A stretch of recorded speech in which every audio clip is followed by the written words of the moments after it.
This is a new science, socio-cyberneering. And this is its inventor, the extraordinary Jacques Fresco. He's my guest this weekend on News Weekend. My guest is an extraordinary Miamian, Dr. Jacques Fresco. I could go through all the things that Dr. Fresco has done. He's a social engineer, industrial engineer, designer, inventor, was a consultant for Rotorcraft Helicopter, director of Scientific Research Laboratories, Los Angeles, designed and copyrighted various items ranging from drafting instruments to X-ray units.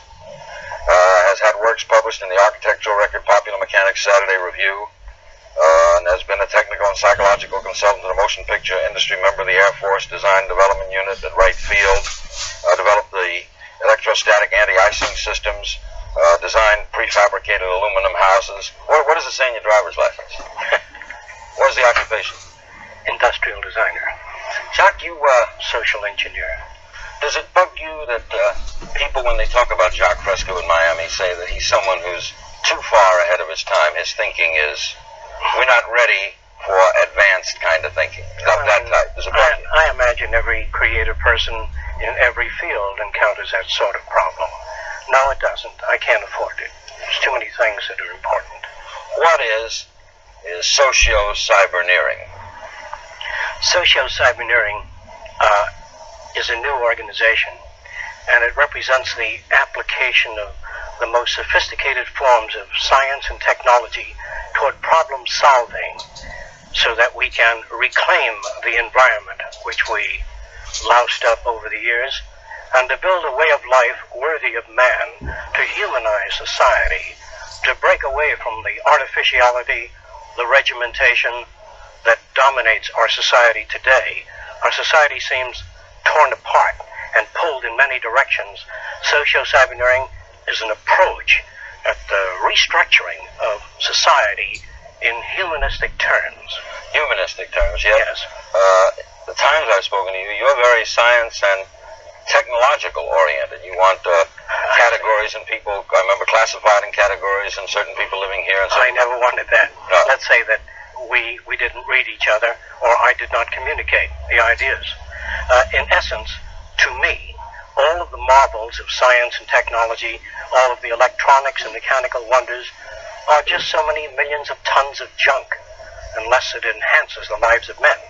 The reason we emphasize machines and technology is to free men to go to art centers, music centers, cultural centers, and to find the meaning of their own existence and lives. How much can machines do? Can they run the things necessary to run?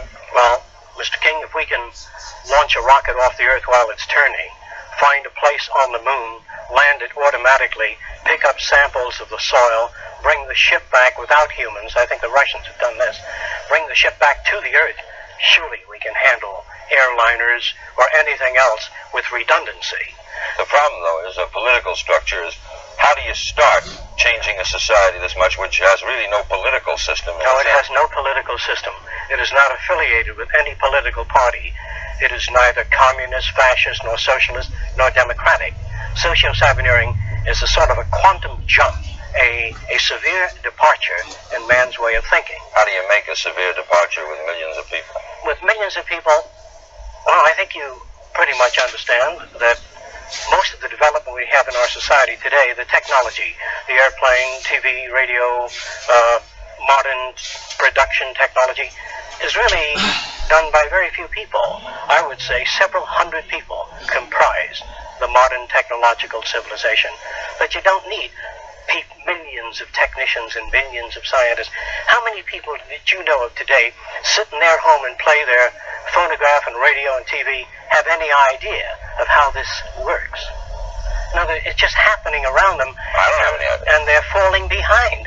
What is happening to man is that his technological society, the newer value systems that dominate our times, that are pressing onward, are just leaving behind hundreds of thousands of people that cannot make the transition. In other words, people that can't change can be found in the Amazon jungle today, the headhunters. Yeah. And we've got to change. I think the book Future Shock was a book I worked on looking forward.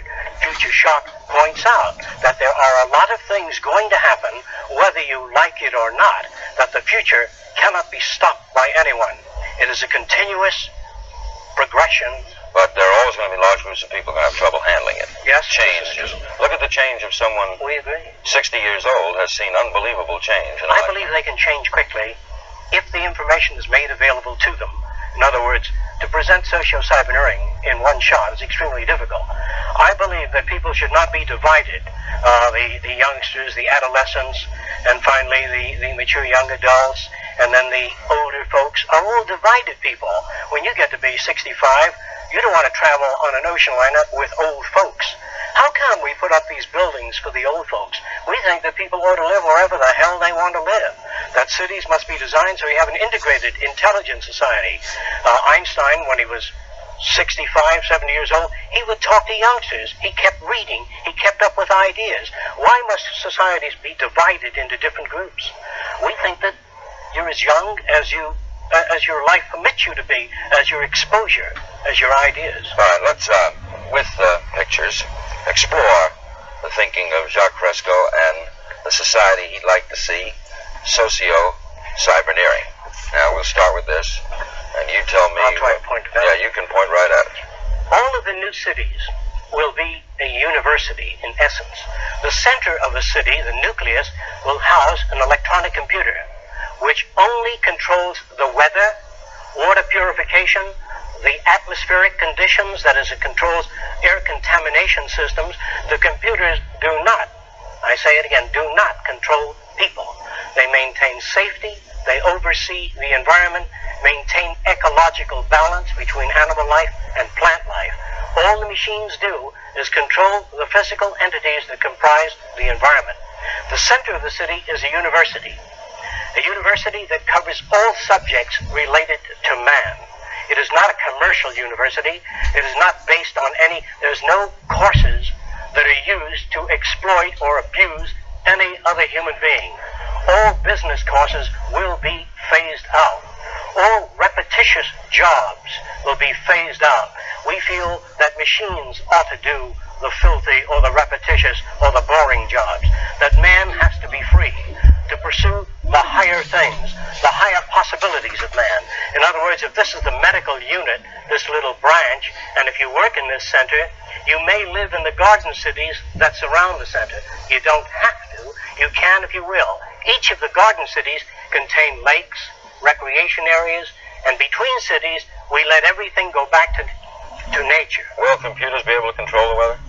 This is a relatively easy project to manage. Easy to control? Yes. You could control the I weather? can go into that with you in a little while. All right. Can I finish that? Okay. So, on the outer rim of the city, we have the agricultural belt. All of your garbage is compressed and pumped, recycled out to the agricultural belt. There are no garbage trucks. There are no dump fields. We use everything. All waste is recycled. This is an ecological program. All right, now, this is what the total city... The total city looks like this. There's circular conveyor belts that take you anywhere in the city in 3 minutes. The city population in this particular city is 15,000. We have larger cities designed up to 2 million. The cities are all immersed in beautiful gardens. There are no trees in a row. It is not a mechanical environment. It is essentially a city immersed in a second Garden of Eden, where there are lakes, recreation areas, art centers, music centers, cultural centers, and surrounding the city, we have the agricultural belt where we grow foods hydroponically. Between cities, we let everything go back to nature. The deer, the coyote, the entire ecological balance is maintained. We grow foods how? Hydroponically. What's that? Soilless agriculture in some instances, and in other instances, we use conventional agriculture, which we'll get onto in the drawings as we go through the subject. All right. What, before we get to the other pictures, what jobs that we now know will not be present in this concept? Like garbage men gone, right? Yes. All repetition. All Mailmen people working wouldn't in fact, no mailmen, no waitresses, no waiters, no cooks. When you go out to eat, how will you get your food? Well, there are beautifully designed areas for eating in which you have all kinds of food. Japanese, French food, organic food, and the standards if you like it. And how would it get to you? The way the food gets to you, what we do is monitor the behavior of the cook. That is, we do a multi-channel tape on the best cooks that we know of. And as they prepare their food, we tape every move they make and how they handle food and how they dice the carrots the way you like it. Then you dial 2736 and you get the kind of food you want, Chef Milani style or individualized. It's You can gonna even happen, tape though. your own cooking. I remember 5 years ago I used to laugh at you, and now all this is very believable. All right, onward. What do we have here? Areas like India, where you have high population densities, or areas like China, we just can't afford to go on and make an individual house for every human being. We just don't have that kind of energy. Our population has already surpassed the point of no return. We have to unify our architecture, not that I like it, but we're trapped. We have to unify it and then make art centers, music centers, and gardens between the cities. In India, this would only extend 6 miles, and then you'd have countryside, lakes, and hiking area for most people. But if you try to spread your cities out, as we're doing, you're going to louse up the entire area. Are you betting that people will not declare war on each other? So that you can get at building all of this? Well, we don't have much choice. We're going to destroy each other, or we're going to make it. Now, this looks like some sort of submerged stadium with something In flying an around. area like Panicam Park, we might build circular cities in the sea, where the water's about